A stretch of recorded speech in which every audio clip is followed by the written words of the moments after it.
Olá, paz seja convosco.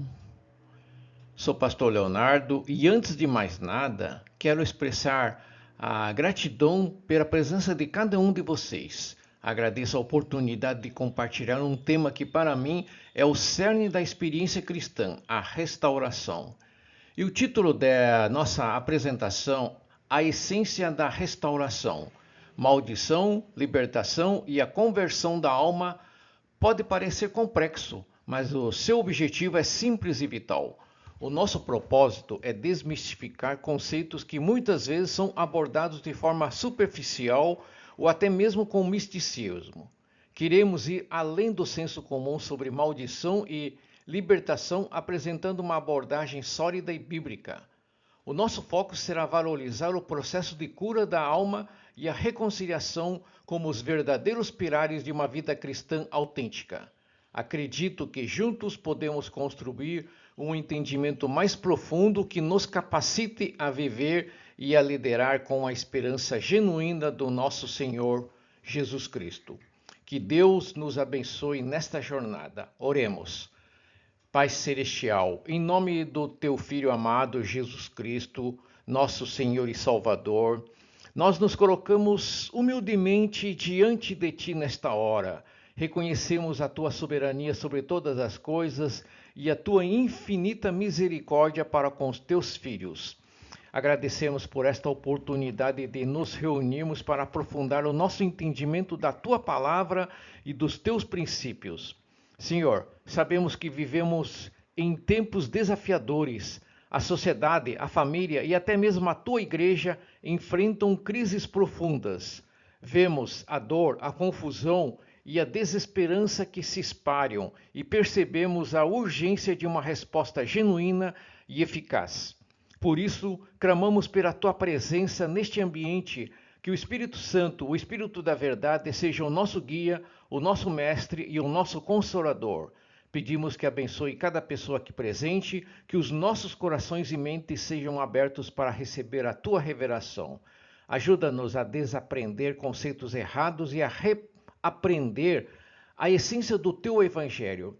Que a nossa busca não seja por mais conhecimento, mas por mais transformação.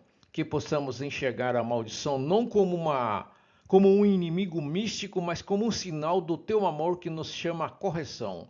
Que a libertação seja compreendida como um processo de cura e que a reeducação da alma seja a nossa maior prioridade. Senhor, que esta palestra não seja apenas um evento, mas um ponto de virada em nossas vidas, que a tua glória se manifeste, as fortalezas sejam desfeitas e a reconciliação comece em cada um de nós. Tudo isso nós oramos e pedimos no nome poderoso de Jesus, o único que pode nos restaurar completamente. Amém. O título da nossa palestra é A Essência da Restauração, Maldição, Libertação e a Conversão da Alma, com o subtítulo Desmistificando o Conceito de uma Fé Genuína. E isso já nos dá o tom do que pretendemos abordar. Vivemos uma crise profunda. A família que deveria ser o alicerce está desestruturado. A igreja que deveria ser a luz muitas vezes parece confusa e incapaz de oferecer respostas que realmente transformem vidas. Nós nos deparamos diariamente com a dor, a violência, a depressão e nos perguntamos por quê? A resposta muitas vezes é buscada em soluções superficiais. Falamos de libertação, mas a entendemos de forma restrita, como um evento de expulsão de demônios.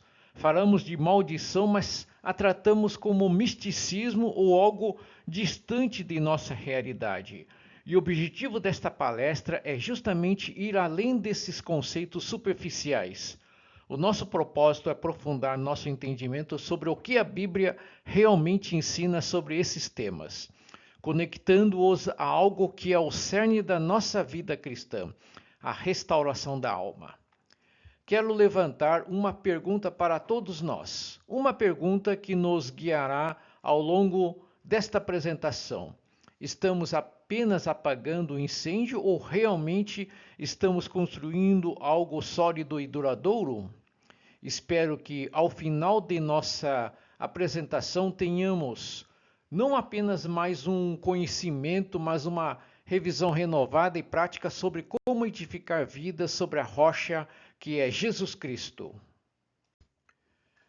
Agora vamos aprofundar nossa análise sobre o que intitulei de O Declínio da Família e o Ministério Superficial. O que estamos vendo hoje não é apenas uma crise social, mas algo profundamente espiritual. Há uma nova tolerância que, na verdade, é a inversão dos valores bíblicos. Há uma permissividade moral crescente que gerou uma cultura anticristã. O ponto central dessa crise é a família, a célula da sociedade. Sua desestruturação é como um câncer social em metástase. Esse declínio não acontece de noite para o dia. Ele tem uma história que começou com a descriminalização do adultério e a popularização do divórcio sem culpa, o divórcio no fogo. Isso abriu as portas para a cultura do não casamento com o sexo livre, as drogas e o rock. E hoje chegamos à aceitação do casamento homossexual, tudo desafiando o projeto original de Deus. A consequência direta é uma geração cada vez mais perdida e ciclos geracionais reduzidos a meros 15 anos. E qual tem sido a nossa resposta como igreja? Infelizmente, a deficiência ministerial é alarmante. Essa falta de preparo contribui para que hoje tenhamos 40 milhões de desviados, ou seja, ex-evangélicos no Brasil. O ministério, em vez de edificar, se limita a apagar incêndios, lidando com as crises das pessoas, mas não com os fundamentos. Estamos focados nas crises e não na raiz das crises. É um paradigma eclesiástico que precisa ser confrontado urgentemente se quisermos ver uma transformação verdadeira. A grande questão é: estamos dispostos a sair da zona de conforto e reconstruir o que foi quebrado?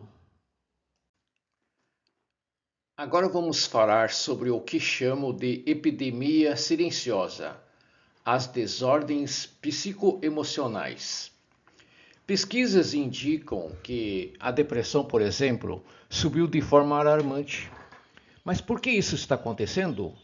A raiz do problema está na perda dos vínculos existenciais.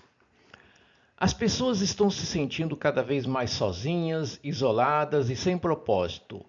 Essa ausência de laços fortes leva a um ciclo destrutivo de violência, vulnerabilidade e uma proliferação da perversão sexual, da pedofilia e da prostituição.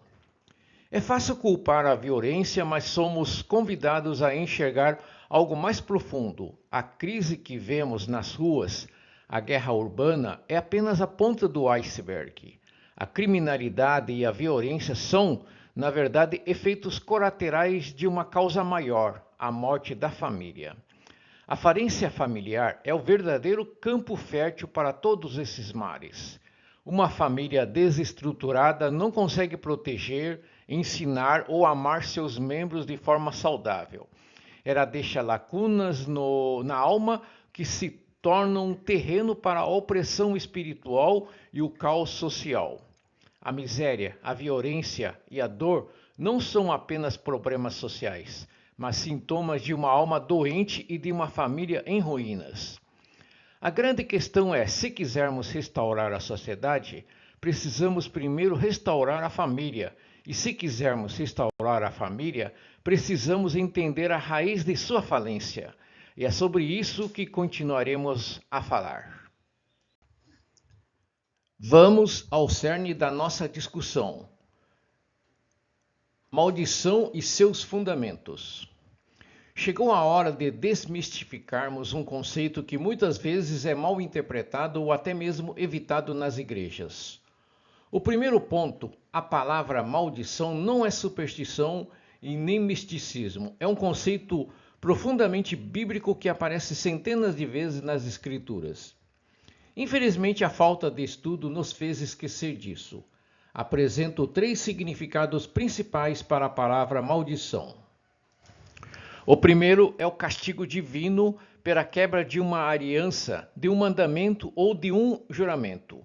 Deus, em sua justiça, responde à desobediência.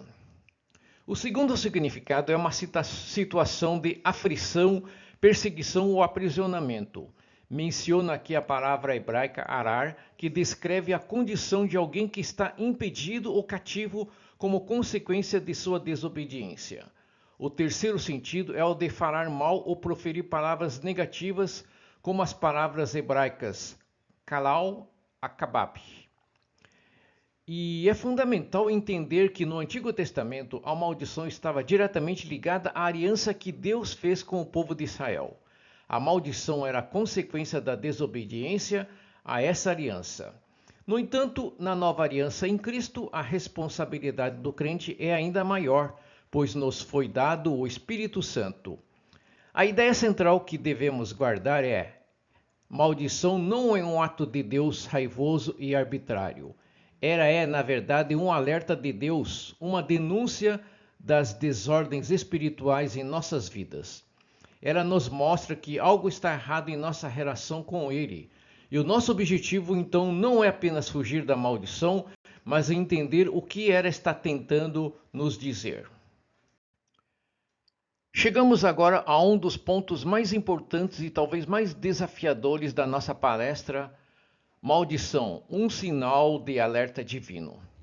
Aqui convido vocês a mudarem a visão sobre a maldição. Em vez de vê-la como algo puramente destrutivo ou como uma ação maligna do diabo, devemos enxergá-la como um instrumento de correção. Faço uma analogia muito poderosa. A maldição é como uma dor ou febre no nosso corpo.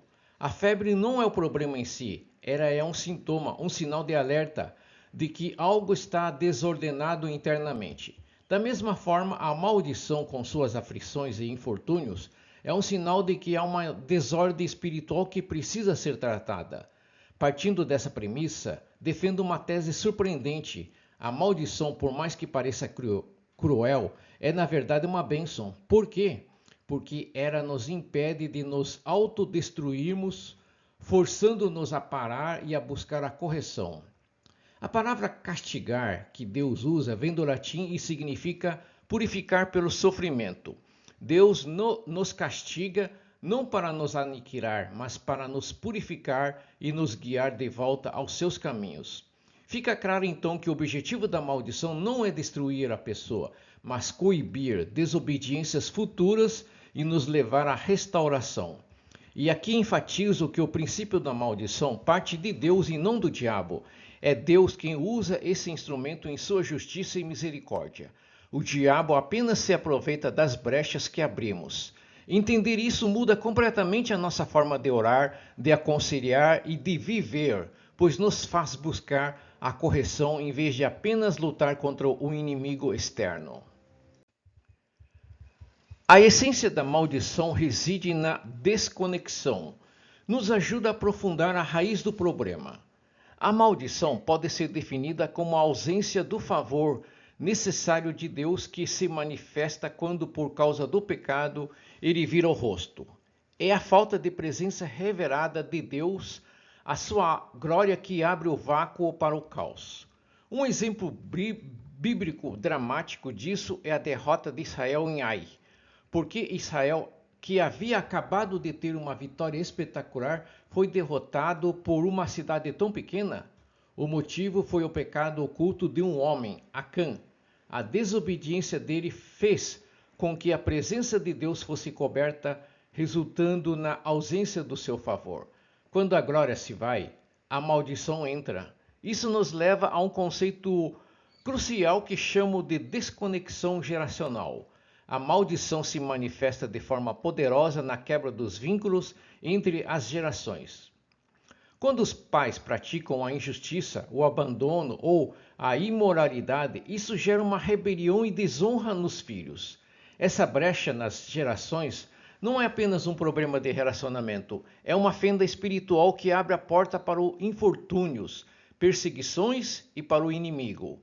A herança espiritual é danificada e os mesmos erros dos pais se repetem na vida dos filhos.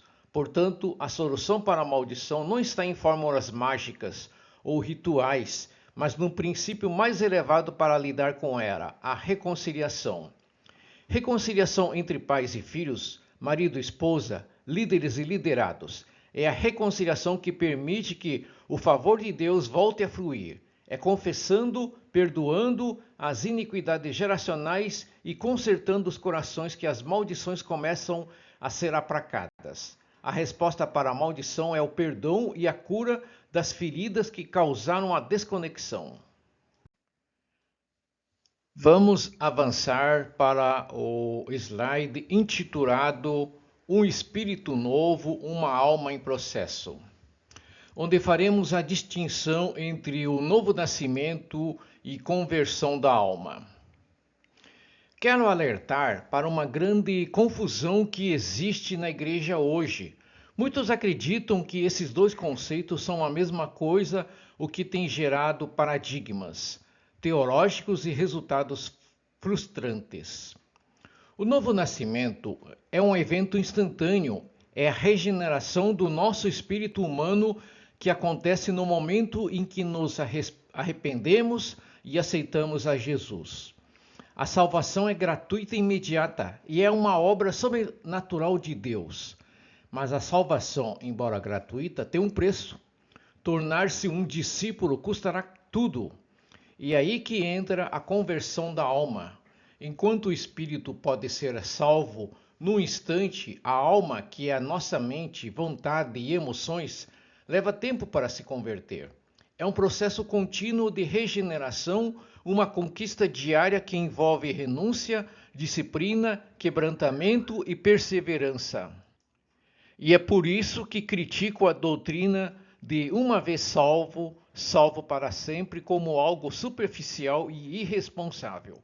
É possível estar salvo no espírito, mas ainda lutar com maus hábitos, pensamentos malignos e emoções descontroladas, pois a alma ainda não foi plenamente convertida.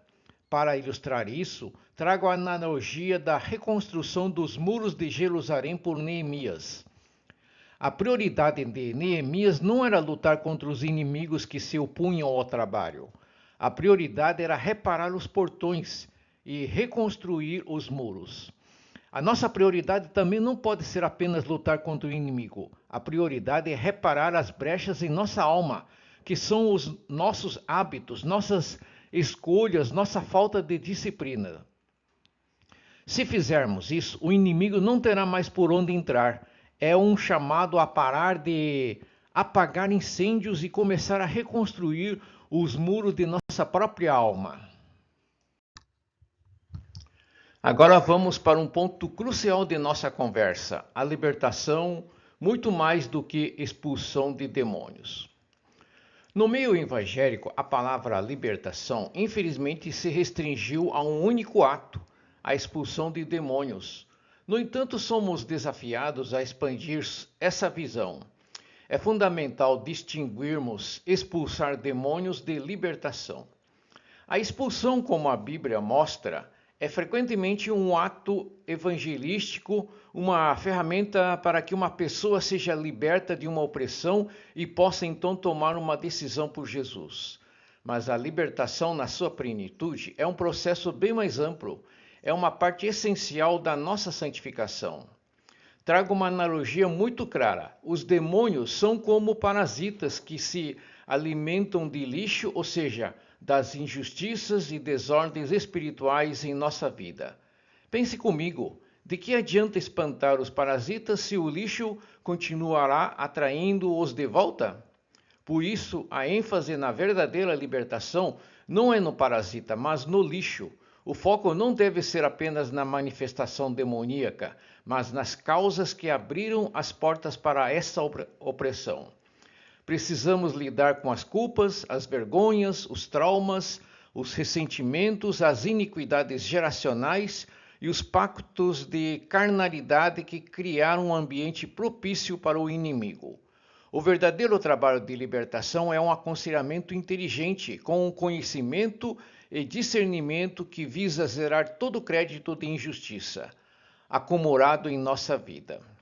É um processo de cura interior, de perdão, de arrependimento e de reconciliação. Sem tratar a raiz do problema, a libertação é temporária e ineficaz. Estamos sendo chamados a uma abordagem mais profunda e duradoura. Vamos agora analisar o slide A Estrutura da Restauração Genuína, que nos oferece um modelo prático para a transformação que estamos buscando. A restauração se apoia em 3 pilares: regeneração, que significa 10%, libertação 10% e principalmente reeducação 80%. A primeira parte, que chamo de regeneração, corresponde a cerca de 10% do processo total. É o novo nascimento, a obra instantânea de Deus em nosso espírito.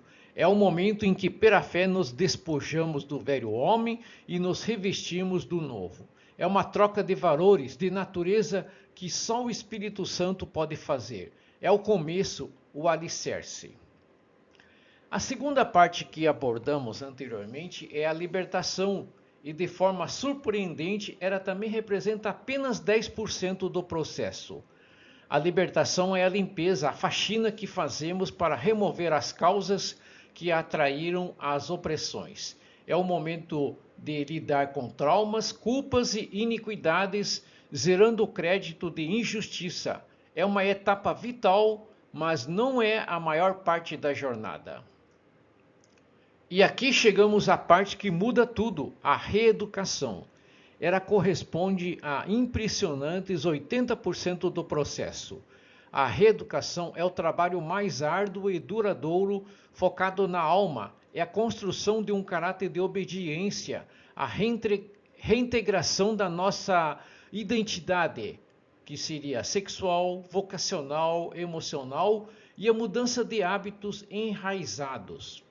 A reeducação é, como poeticamente sugiro, a arte de aprender a desaprender e depois aprender a reaprender.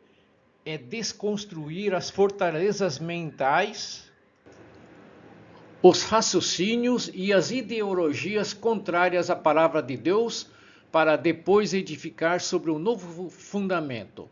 Sem essa reeducação massiva, qualquer regeneração ou libertação será frágil e ineficaz. É nela que a verdadeira transformação acontece. Líderes, chegamos à etapa mais desafiadora e ao mesmo tempo mais gratificante do nosso processo de restauração, a reeducação. O slide que vocês veem, intitulado O Desafio da Reeducação da Alma, nos convida a uma reflexão profunda. A reeducação é o trabalho mais longo e crucial, representando 80% do processo. A alma precisa ser libertada de fortalezas da mente, que são aquelas crenças e raciocínios que se opõem à sabedoria de Deus. São como prisões mentais sustentadas por traumas e injustiças que sofreram ou cometeram. Para quebrar essas fortalezas, precisamos embarcar em um processo de 3 passos. Primeiro é aprender a desaprender. Isso significa ter a coragem de questionar e abandonar ideologias e posturas erradas que nos foram transmitidas ou que absorvemos ao longo da vida.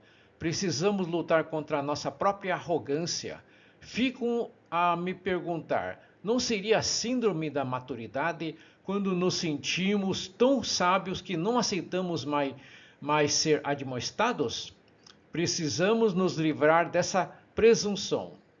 O segundo passo é aprender a reaprender. Isso exige humildade e paciência.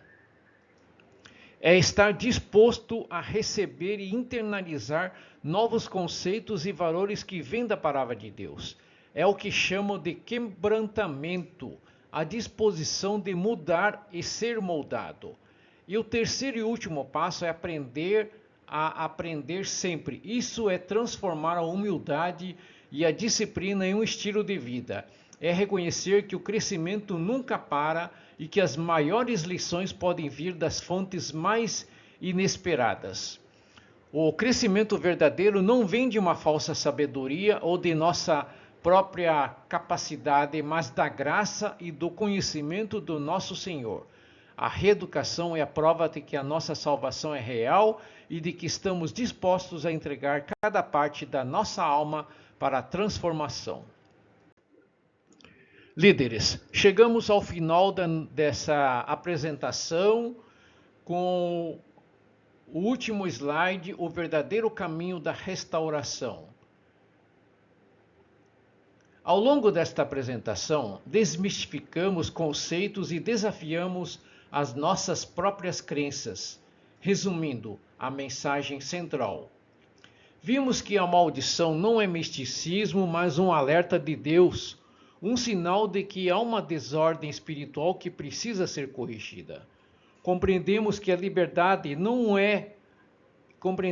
libertação não é um evento único de expulsão de demônios, mas um processo de cura profunda onde as causas da opressão são tratadas. E finalmente entendemos que a reeducação da alma é o trabalho de uma vida inteira, a parte mais importante que nos molda ao caráter de Cristo. O desafio agora para todos nós é profundo e direto. Como pastores e líderes, precisamos ir além de apenas apagar incêndios. Não podemos nos contentar em apenas tratar os sintomas. Nosso chamado é para edificar, para construir vidas sólidas e famílias firmadas na palavra que possam resistir às tempestades do mundo. É o chamado à ação, é para cada um de nós aqui. E eu os convido a darem passos concretos. Quebre as brechas de sua vida e de sua família. Identifique as iniquidades, os ressentimentos e os traumas que abriram portas para a opressão e busque o arrependimento e a reconciliação. Submeta sua alma ao processo de conversão e reeducação. Esteja disposto a desaprender o que é errado e a reaprender a sabedoria de Deus. Que a humildade seja seu estilo de vida. Busque a reconciliação. Lembre-se, ela é o princípio mais elevado e o fundamento de toda restauração. Perdoem e peçam perdão. Que a restauração não seja apenas uma palavra, mas uma realidade em sua vida. Que a esperança que temos em Jesus Cristo nos mova a um novo tempo de cura e transformação. Teremos novos assuntos em série. Abordaremos temas como sintomas e causas de maldição e o processo de mapeamento espiritual. Agradeço a todos e que Deus nos abençoe ricamente. Oremos. Pai Celestial, em nome do Senhor Jesus Cristo, nosso Senhor e Salvador, chegamos ao final desta apresentação com o coração grato e a mente renovada. Agradecemos por cada palavra de sabedoria que nos foi revelada e por cada verdade que desmistificou nossos enganos. Pedimos que a semente da Tua palavra plantada em nossos corações desta apresentação não caia em solo pedregoso, mas produza frutos de restauração, reconciliação e santidade em nossas vidas. Senhor, sabemos que a jornada é longa. O desafio da reeducação e da conversão da alma é um trabalho diário. Por isso, clamamos pelo Teu Espírito Santo. Capacita-nos a desaprender o que é errado e abraçar o que é reto. Dá-nos a humildade para reconhecer nossas falhas e a coragem para buscar a reconciliação com aqueles que ferimos ou que nos feriram. Que o nosso entendimento sobre a maldição e a libertação nos leve a uma fé mais profunda e uma prática mais eficaz. Que não sejamos apenas ouvintes, mas praticantes da Tua palavra. Ajuda-nos a ser pastores e líderes que edificam, não apenas que apagam incêndios. Que as nossas famílias sejam restauradas e que a tua glória volte a habitar plenamente em nossas vidas e em nossa igreja. Entregamos a ti a nossa jornada de restauração, que o teu favor nos acompanhe e que o teu poder nos transforme de glória em glória, em nome de Jesus Cristo, nosso Senhor e Salvador. Amém.